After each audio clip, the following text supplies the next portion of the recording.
Hello everyone, welcome to my channel.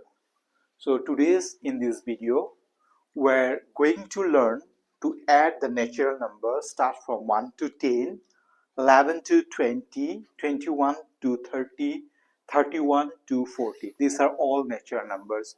So we're going to learn the additions by using our Vedic mathematics. So if you're going to calculate all these things, sometimes you need a calculator to do it very fast. So here in this video we're going to show you a trick. So by applying a trick you can solve it within a microsecond. So how you do it, let's see. So this is the first case, the additions of the natural number 1 to 10. What you have to do, you just check the 5 place, unit 5, where the unit place is 5. So see here, only you have to add one more 5 here. So this will be the answer, 55.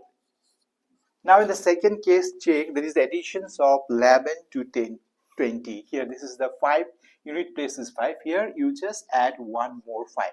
So 155 will be the answer.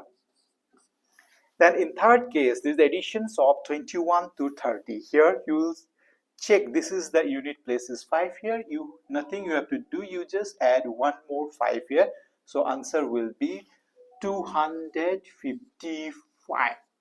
Now in the last case, this is the additions of 31 to 40. Here you have to add one more 5. So the answer will be 355. So within a microsecond, you can find out the additions of all the natural number. So I hope you are going to do this activity in your class. You can make your class more fun, and I hope the students will learn this activity very well. So thank you for watching.